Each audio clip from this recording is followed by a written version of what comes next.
3000 साल पहले चीन के हुनान प्रांत से ऊंटों के काफिले चले थे।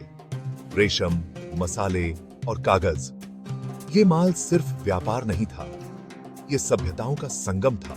सिल्क रोड, जो चीन से निकलकर सेंट्रल एशिया, ईरान, बगदाद होते हुए दमिश्क और इस्तांबुल तक पहुंचती थी, ये कोई एक रास्ता नहीं था, बल्कि रास्तों का जाल था।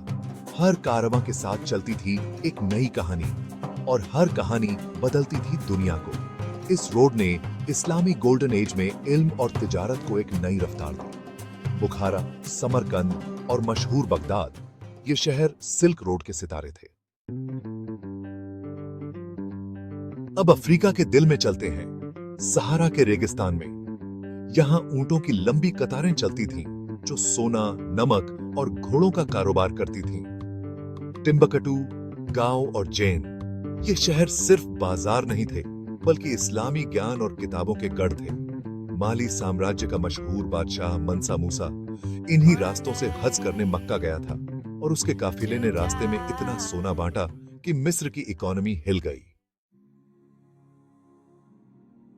अब नजर डालते हैं समंदर की उस दुनिया पर, जहां जहाजों ने अपनी लकीरें खींचती थीं। अरब, ओमान, मस्कट, अदन, जंजीबार, मालदीव और मलक्का, इन बंदरगाहों ने सदियों तक मुस्लिम नाविकों का इस्तकबाल किया।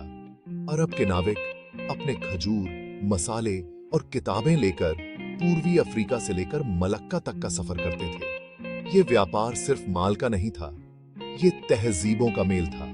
इसी समुद्री मार्ग पर पुरानी तालीम, अदब और फलसफा भी फैला था, जो बाद में इंडोनेशिया, मलेशिया और पूर्वी अफ्रीका की तहजीबों में गहराई से समा गया। मसालों की खुशबू इतनी तीखी थी कि उसने जहाजों को चला दी। यूरोपीय ताकतें भी इन व्यापारिक रास्तों के पीछे पागल थीं, मगर उससे पहले ये रास्ते अरब और मुस्लिम व्यापारियों के कब्जे में थे।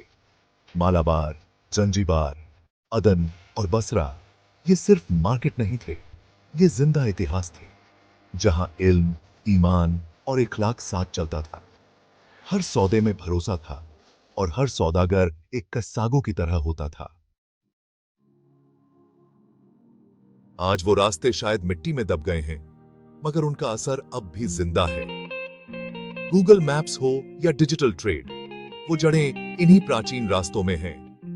इन ट्रेड रूट्स ने हमें सिर्फ माल नहीं दिया, बल्कि एक दूसरे को समझने का तरीका दिया, एक दूसरे से मिलने का मौका दिया, और सबसे बड़ी बात, उन्होंने इंसानियत को जोड़ा।